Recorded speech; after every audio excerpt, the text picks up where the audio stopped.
Welcome students. आज हम लोग पढ़ने वाले हैं बिहार बोर्ड क्लास 12 के 50 नंबर के हिंदी भाषा का गद्य पद्य संग्रह। आज जो पाठ हम लोग पढ़ने वाले हैं वो गद्य संग्रह से दूसरा पाठ है, गौड़ा, जिसकी लेखिका हैं महादेवी वर्मा। तो आइए शुरू करते हैं आज का यह महत्वपूर्ण पाठ, जो कि आपके आने वाले एग्जाम के लिए बहुत ही महत्वपूर्ण है और इस चैप्टर से बार बार क्वेश्चंस पूछे जाते हैं। तो आइए शुरू करते हैं यह इंटरेस्टिंग कहानी, गौड़ा। इसकी लेखिका है महादेवी वर्मा। महादेवी वर्मा का जन्म उत्तर प्रदेश के फारुखाबाद में सन 1907 ईस्वी में हुआ था। उन्होंने प्रयाग विश्वविद्यालय से संस्कृत में एमए करने के पश्चात प्रयाग विद्यापीठ में प्रधानाचार्य हो गई। छायावादी कवियों में महादेवी वर्मा की सर्वथा पृथक और विशिष्ट पहचान है। पारिवारिक परिस्थिति, नारी होने और बुद्ध के दुखवाद से प्रभावित होने के कारण उनके काव्य का प्रधान स्वर वेदना है। उन्होंने अपनी दुखानुभूति के संबंध में स्वयं स्वीकार किया है, मुझे दुख के दोनों ही रूप प्रिय हैं। एक वह है जो मनुष्य के संवेदनशील हृदय को सारे संसार से एक अविच्छिन्न बंधनों में बांध देता है, और दूसरा वह है जो काल और सीमा के बंधन में पड़े हुए असीम चेतना का क्रंदन है। बंगला और हिंदी की रोमांटिक और रहस्यवादी काव्यांदोलनों से प्रभावित होने के कारण उन्होंने अपने आध्यात्मिक प्रियतम को पुरुष के रूप में स्वीकार करते हुए अपनी स्त्रियोचित भावनाओं को व्यंजित किया है, जो भारतीय परंपरा और संत काव्य की रहस्य भावना के अनुसार अपनी रहस्यानुभूतियों को कलात्मक अभिव्यक्ति भी प्रदान की है। विरह भावना की प्रधानता के कारण महादेवी को आधुनिक मीरा के रूप में भी संबोधित किया जाता है। गीत कला की दृष्टि से उनके गीत हिंदी गीति काव्य की महत्वपूर्ण उपलब्धि है। लाक्षणिकता, प्रतीकात्मकता, ध्वनियात्मकता और चित्रभाषा कौशल के कारण उनके गीत सहज ही चिरस्मरणीय हैं। महादेवी ने अपने अप्रतिम रेखा चित्रों के माध्यम से स्त्री और उपेक्षित वंचित वर्ग की वेदना को ऐसी मार्मिक अभिव्यक्ति प्रदान की है कि उनकी गणना विश्व के महान लेखकों में होती है।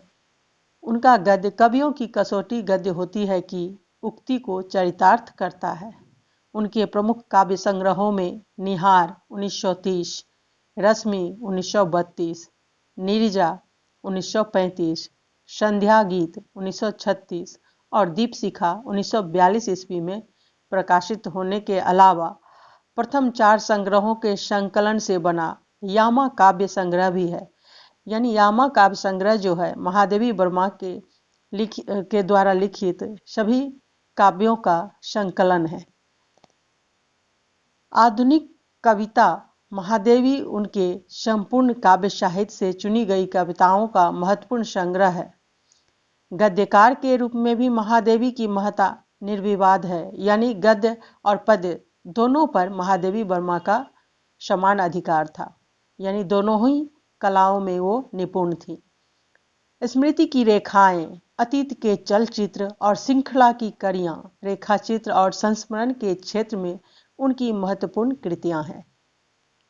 इस प्रकार महादेवी वर्मा छायावादी कवियों में प्रमुख स्थान रखते हुए गद्य और पद्य में उन्होंने अनेक रचनाएं की हैं। यहाँ प्रस्तुत उनकी मार्मिक रेखाचित्र गौड़ा एक प्रसिद्ध रेखाचित्र है। गौड़ा महादेवी वर्मा का मार्मिक रेखाचित्र है। इसमें लेखिका ने अपनी छोटी बहन से प्राप्त गाय गौरांगी यानी गौड़ा के सौंदर्य और गुण वैशिष्ट्य का सूक्ष्म एवं सजीव वर्णन किया है। लेखिका की दृष्टि में यह एक विलक्षण प्राणी है। कौन? गौड़ा। अपने सुडौल सुंदर शरीर, आकर्षक चाल और साहचर्य जनित लगाव को प्रकट करने की चेष्टा तथा दुग्ध आपूर्ति जैसी उपयोगिता के कारण वह प्रेम और मानवीय स्नेह पाने की हकदार थी। लेखिका ने गौड़ा की निर्मम मृत्यु के पीछे मनुष्य की अंध स्वार्थ लिप्सा को उजागर किया है। व्यक्ति स्वार्थ में इतना अंधा हो गया है कि दूध देने वाले निश्चल और प्रेम करने योग्य प्राणी गौड़ा को सुई खिला देता है ताकि वह मर जाए, जिससे लेखिका पुनः उससे दूध लेने लगे। गौड़ा की यातनापूर्ण मृत्यु जैसे मानवीय संवेदनशीलता की ही मृत्यु हो। महादेवी के रेखा चित्र कम से कम शब्दों में कलात्मक ढंग से किसी वस्तु, व्यक्ति अथवा प्राणी के सजीव एवं मार्मिक चित्र प्रस्तुत करने की दृष्टि से अद्वितीय है। गौड़ा इसका एक सुंदर प्रमाण है। तो आइए पढ़ते हैं इस सुंदर रेखा चित्र को और जानने की कोशिश करते हैं कि इस कहानी में महादेवी वर्मा ने मानवीय संवेदनाओं को किस प्रकार प्रकट किया है। गौड़ा। गौड़ा मेरी बहन के घर पली हुई गाय की वयसंधि तक पहुंची हुई बछिया थी। वयसंधि तक मतलब जवान, जब बचपन से किशोरावस्था में पहुंचने की समय। उसे इतने स्नेह और दुलार से पाला गया था कि यह अन्य गौवत्साओं से कुछ विशिष्ट हो गई थी। बहन ने एक दिन कहा, तुम इतने पशु पक्षी पाला करती हो, एक गाय क्यों नहीं पाल लेती जिसका कुछ उपयोग हो। वास्तव में मेरी छोटी बहन श्यामा अपनी लौकिक बुद्धि में मुझसे बहुत बड़ी है और बचपन से उनकी कर्मनिष्ठा तथा व्यवहार कुशलता की बहुत प्रशंसा होती रही है, विशेषतः मेरी तुलना में। महादेवी वर्मा अपने और अपने बहन के बारे में बता रही हैं। यदि वे आत्मविश्वास के साथ कुछ कहती है तो उनका विचार संक्रामक रोग के समान सुनने वाले को तत्काल प्रभावित करता है। आश्चर्य नहीं है यदि उस दिन उनके उपयोगितावादी संबंधी भाषण ने मुझे इतना अधिक प्रभावित किया कि तत्काल उस सुझाव का क्रियान्वयन आवश्यक हो गया। क्रियान्वयन मतलब उसको पूरा करना या लागू करना। वैसे खाद्य की किसी भी समस्या के समाधान के लिए पशु पक्षी पालना मुझे कभी नहीं रुचा। बकरी, कुक्कुट, मछली आदि पालने के मूल उद्देश्य का ध्यान आते ही मेरा मन विद्रोह करने लगता। अर्थात महादेवी वर्मा शुद्ध शाकाहारी थी। वो किसी भी प्रकार का मांसाहार का विरोध करती थी और वो मांसाहार के लिए बकरी, कुकुर, बकरी और मुर्गे या मछली आदि पालने के लिए विरोध करती थी। उनका पशुओं से लगाव था, इसलिए वह उन्हें पालती थी, खाने के लिए नहीं। पर उस दिन मैंने ध्यानपूर्वक गौड़ा को देखा। पुष्ट लचीले पैर, भरे पुट्ठे, चिकनी भरी हुई पीठ, लंबी सुडौल गर्दन, निकलती हुई छोटे छोटे सींग, भीतर की लालिमा की झलक देते हुए कमल की दो अधखुली पंखुड़ियों जैसे कान, लंबी और अंतिम छोर पर काले सघन चामर का स्मरण दिलाने वाली पूंछ, सब कुछ सांचे में ढला हुआ सा था। गाय को मानो इटालियन मार्बल में तराश कर उस पर ओप दी गई हो। ये सारी प्रशंसा महादेवी वर्मा उस गाय की कर रही है। स्वस्थ पशु के रोमों की सफेदी में एक विशेष चमक होती है। गौड़ा की अल उज्ज्वलता देखकर ऐसा लगा मानो उसके रोमों पर अभ्रक का चूर्ण मल दिया गया हो, जिसके कारण जिधर आलोक पड़ता है, आलोक मतलब रोशनी, उधर विशेष चमक उत्पन्न हो जाती थी। गौड़ा को देखते ही मेरी पालने के संबंध में दुविधा निश्चय ही बदल गई। यानी महादेवी वर्मा गौड़ा को पालने को लेकर दुविधा में थी, क्या करें, इसे पाले या नहीं पाले। तो जब उन्होंने गौड़ा को ध्यान से देखा तो उनकी सुंदरता के प्रति जो उनके मन में दुविधा थी वो निश्चय में बदल गई। यानी उन्होंने यह निश्चय कर लिया कि वो गौड़ा को पालेंगी। गाय जब मेरे बंगले पर पहुंची तब मेरे परिचितों और परिचारकों में श्रद्धा का ज्वर सा उमड़ आया। यानी सब उस गौड़ा की सेवा करने के लिए लालायित हो उठे। उसे लाल सफेद गुलाबों की माला पहनाई गई, केसर रोली का बड़ा सा टीका लगाया गया, घी का चौमुखा दिया जलाकर आरती उतारी गई और उसे दही पेड़ा पिलाया गया। और जब यह गौरा महादेवी वर्मा के बंगले में पहुंचा तब उनके नौकर चाकर सेवकों ने उस गौरा की इस तरह से स्वागत किया, उसकी आरती उतारी, उसे फूलों की माला पहनाई और दही पेड़ा पिलाया। फिर उसका नामकरण हुआ गौरांगी या गौरा। पता नहीं इस पूजा अर्चना का उस पर क्या प्रभाव पड़ा, परंतु वह बहुत प्रसन्न जान पड़ी। उसकी बड़ी चमकीली और काली आंखों में जब आरती के दिए की लौ प्रतिफलित होकर झिलमिलाने लगी तब कई दियों का भ्रम होने लगा। जान पड़ा जैसे रात में काली दिखने वाली लहर पर किसी ने कई दिए प्रकाशित कर दिए हों। गौरा वास्तव में बहुत प्रियदर्शनी थी। प्रियदर्शनी मतलब सुंदर दिखती थी। विशेषतः उसकी काली बिलोरी आंखों का तरल सौंदर्य तो दृष्टि को बांधकर स्थिर कर देता था। चौड़े उज्जवल माथे और लंबे सांचे में ढले हुए मुख पर आंखें बर्फ में नीले जल के कुंडों के समान लगती थी। उनमें एक अनोखा विश्वास का भाव रहता था। गाय के नेत्रों में हिरण के नेत्रों जैसा चकित विस्मय न होकर एक आत्मविश्वास ही रहता है। उस पशु को मनुष्य में यातना ही नहीं निर्मम मृत्यु तक प्राप्त होती है, परंतु उसकी आंखों के विश्वास का स्थान न विस्मय ले पाता है न आतंक। महात्मा गांधी ने गाय करुणा की कविता है क्यों कहा, यह उसकी आंखें देखकर ही समझ में आ सकता है। अर्थात ये सारे गुण उस गौरा में थी जिसकी प्रशंसा महादेवी वर्मा कर रही हैं। गौरा की अलस मंथर गति, मंथर मतलब धीमा, गति से तुलना करने योग्य कम वस्तुएं हैं। तीव्र गति में सौंदर्य है परंतु वह मंथर गति के सौंदर्य को नहीं पाता। बाण की तीव्र गति क्षण भर के लिए दृष्टि में चकाचौंध उत्पन्न कर सकती है, परंतु मंद समीर से फूल का अपने वृंत पर हौले हौले हिलना दृष्टि का उत्सव है। कुछ ही दिनों में वह सबसे इतनी हिल मिल गई कि अन्य पशु पक्षी अपनी लघुता और उसकी विशालता का अंतर भूल गए। कुत्ते बिल्ली उसके पेट के नीचे और पैरों के बीच में खेलने लगे। वह स्थिर खड़ी रहकर और आंखें मूंद कर मानो उनके संपर्क सुख की अनुभूति में खो जाती थी। हम सबको वह आवाज से नहीं पैर की आहट से भी पहचानने लगी। समय का इतना अधिक बोध उसे हो गया था कि मोटर के फाटक में प्रवेश करते ही वह बाँ बाँ की ध्वनि से हमें पुकारने लगती।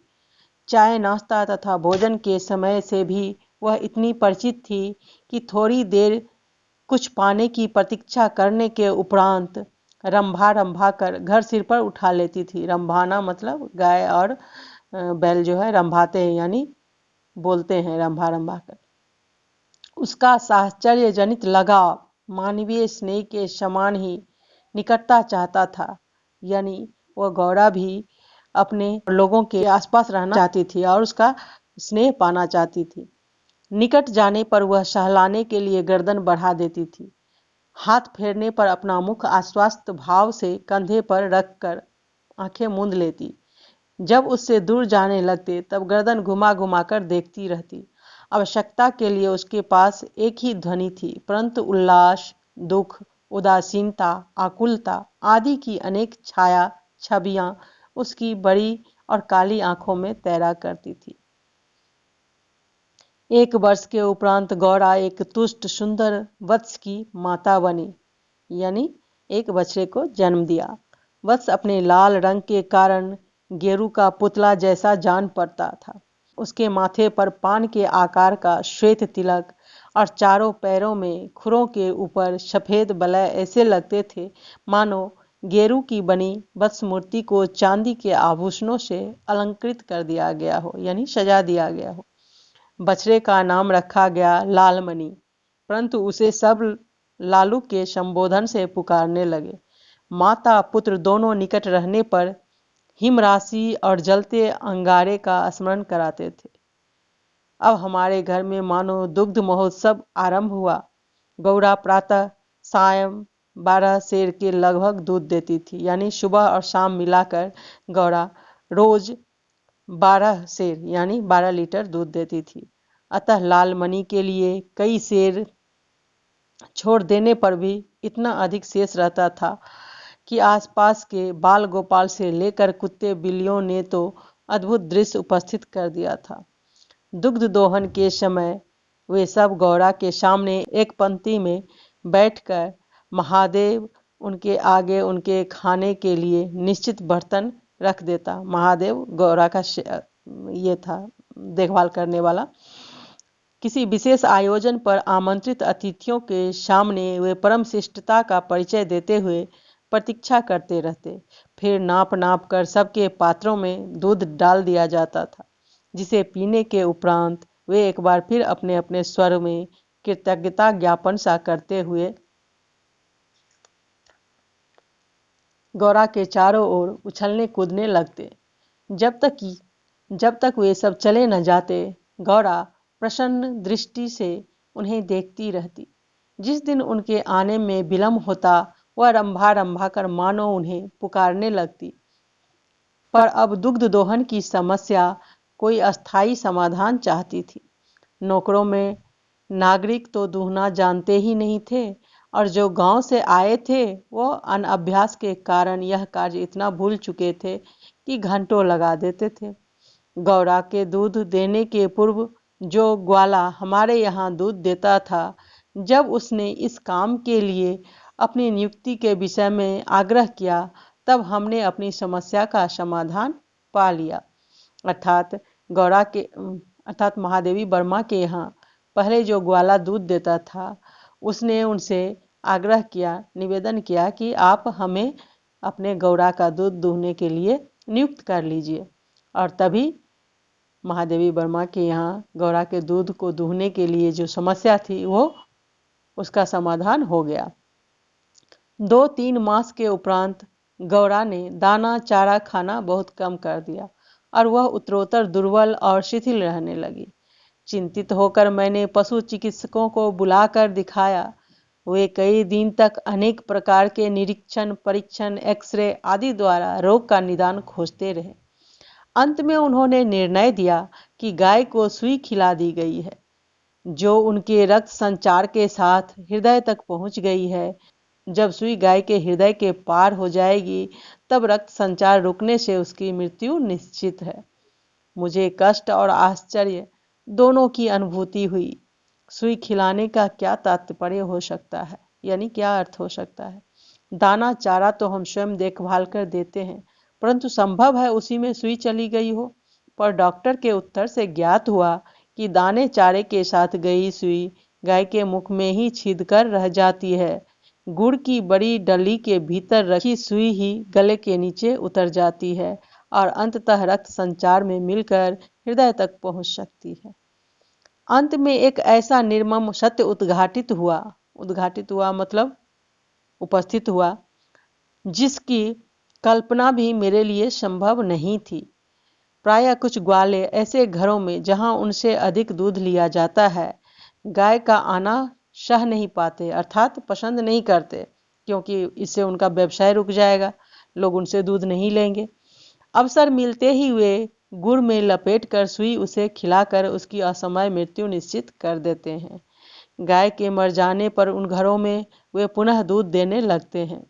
सुई की बात ज्ञात होते ही ग्वाला एक प्रकार से अंतर्ध्यान हो गया, अतः संदेह का विश्वास में बदल जाना स्वाभाविक था। और जैसे ही डॉक्टर ने महादेवी जी को बताया कि ये काम ग्वाले करते हैं, दूध देने वाले ग्वाले जिनसे ज़्यादा दूध लिया जाता है बड़े बड़े घरों में, वे ही इस प्रकार के काम करते हैं। उनके गायों को गुड़ की डली में सुई देकर खिला देते हैं ताकि वह गाय जल्दी मर जाए और लोग फिर उनसे ही दूध लेने लगे। तो जब ये बात महादेवी वर्मा को पता चली, तो उन्हें पहले तो संदेह था कि ऐसा ग्वाला ने ही किया होगा। बाद में यह संदेह विश्वास में बदल गया कि हो न हो वो ग्वाला ही गाय को ये सुई खिला गया। वैसे उसकी उपस्थिति में और जैसे ही ये गाय को सुई खिलाने वाली बात सामने आई, उस दिन से उस ग्वाला ने उनके यहाँ आना भी छोड़ दिया था। तो उनका शक और विश्वास में बदल गया। वैसे उसकी उपस्थिति में भी किसी कानूनी कार्रवाई के लिए आवश्यक प्रमाण जुटाना असंभव था, क्योंकि कोई सबूत नहीं था उनके पास। उन्होंने देखा नहीं था उसे खिलाते हुए। तब गौरा का मृत्यु से संघर्ष आरंभ हुआ, जिसकी स्मृति मात्र से ही आज भी मन सिहर उठता है। डॉक्टरों ने कहा, गाय को सेब का रस पिलाया जाए तो सुई पर कैल्शियम जम जाने और उसके न चुभने की संभावना है। अतः नित्य कई कई सेर सेब का रस निकाला जाता और नली से गौरा को पिलाया जाता। शक्ति के लिए इंजेक्शन पर इंजेक्शन दिए जाते। पशुओं के इंजेक्शन के लिए सूजे के समान बहुत लंबी मोटी सिरिंज तथा बड़ी बोतल भरा दवा की आवश्यकता होती है। अतः वह इंजेक्शन भी अपने आप में शल्य क्रिया जैसा यातनामय हो जाता है। पर गौरा अत्यंत शक्ति से बाहर और भीतर दोनों ओर की चुभन और पीड़ा सहती थी। कभी कभी उसकी सुंदर पर उदास आंखों के कोनों में पानी की दो बूंदें झलकने लगती थी। अब वह उठ भी नहीं पाती थी, परंतु मेरे पास पहुंचते ही उसकी आंखों में प्रसन्नता की छाया सी तैरने लगती थी। पास जाकर बैठने पर वह मेरे कंधे पर अपना मुख रख देती थी और अपनी खुरदरी जीभ से मेरी गर्दन चाटने लगती थी। लालमणि बेचारे को तो माँ की व्याधि और आसन्न मृत्यु का बोध नहीं था। उसे दूसरी गाय का दूध पिलाया जाता था, जो उसे रुचता नहीं था। वह तो अपनी माँ का दूध पीना और उससे खेलना चाहता था। अतः अवसर मिलते ही वह गौरा के पास पहुंचकर या अपना सिर मार मार कर उसे उठाना चाहता था, या खेलने के लिए उसके चारों ओर उछल कूद परिक्रमा ही देता रहता। मैंने बहुत से जीव जंतु पाल रखे हैं, अतः उनमें से कुछ को समय असमय विदा देनी ही पड़ती है, परंतु ऐसी मर्म व्यथा मुझे स्मरण नहीं है। इतनी हिष्ट पुष्ट सुंदर दूध सी उज्ज्वल पयस्विनी गाय अपने इतने सुंदर चंचल वत्स को छोड़कर किसी भी क्षण निर्जीव और निश्चेष्ट हो जाएगी, यह सोचकर ही आंसू आ जाते थे। लखनऊ, कानपुर आदि नगरों से भी पशु विशेषज्ञों को बुलाया। स्थानीय पशु चिकित्सक तो दिन में 2-3 बार आते रहे, परंतु किसी ने ऐसा उपचार नहीं बताया जिससे आशा की कोई किरण मिलती। निरुपाय मृत्यु की प्रतीक्षा का मर्म वही जानता है जिसे किसी असाध्य और मरणासन रोगी के पास बैठना पड़ता हो। जब गौरा की सुंदर चमकीली आंखें निष्प्रभ हो चली और सेब का रस भी कंठ में रुकने लगा, तब मैंने अंत का अनुमान लगा लिया। अब मेरी एक ही इच्छा थी कि मैं उसके अंत के समय उपस्थित रह सकूं। दिन में ही नहीं, रात में भी कई कई बार उठकर मैं उसे देखने जाती रही। अंत में एक दिन ब्रह्म मुहूर्त में 4 बजे जब मैं गौरा को देखने गई, तब जैसे ही उसने अपना मुख सदा के समान मेरे कंधे पर रखा, वैसे ही वह एकदम पत्थर जैसा भारी हो गया और मेरी बांह पर से सरक कर धरती पर आ रहा। कदाचित सुई ने हृदय को भेद कर बंद कर दिया। अपने पालित जीव जंतुओं के पार्थिव अवशेष मैं गंगा को समर्पित करती रही हूँ। गौरांगी को ले जाते समय मानो करुणा का समुद्र उमड़ पड़ा, परंतु लालमणि इसे भी खेल समझ उछलता कूदता रहा। यदि दीर्घ निश्वास का शब्दों में अनुवाद हो सके तो उसकी प्रतिध्वनि कहेगी, आह मेरा गौपालक देश। इस प्रकार इस रेखा चित्र में कवयित्री ने अपने द्वारा पालित जीवों के प्रति अपना इतना अपार प्रेम और सानिध्य और उससे जुड़े लगाव की संवेदनाओं को बहुत ही मार्मिक शब्दों में प्रस्तुत किया है और बताया है कि किस प्रकार कुछ लोग अपनी स्वार्थपरता की वजह से निर्दोष प्राणियों पर अत्याचार करते हैं, जैसा कि उनके ग्वाला ने किया। उनकी गौरा को गुड़ की डली में सुई खिलाकर हमेशा के लिए मृत्यु की गोद में सुला दिया। तो उम्मीद है यह कहानी आपको अच्छी तरह से समझ में आ गई होगी और बहुत पसंद भी आई होगी। अगर आपको यह वीडियो अच्छी लगी है तो फिर इसे आप फटाफट लाइक कर दें, साथ ही अपने दोस्तों के साथ इसे ज़्यादा से ज़्यादा शेयर करें। और अगर आपने अभी तक इस चैनल को सब्सक्राइब नहीं किया है तो इसे जल्दी से सब्सक्राइब कर लें और बेल आइकन को प्रेस कर दें, ताकि आने वाली सभी वीडियोज़ की नोटिफिकेशन आपको सबसे पहले मिले और आने वाले एग्जाम्स में आपको इसका लाभ मिले। तो बने रहिए हमारे साथ अगले वीडियो के लिए। तब तक के लिए आपका बहुत बहुत धन्यवाद।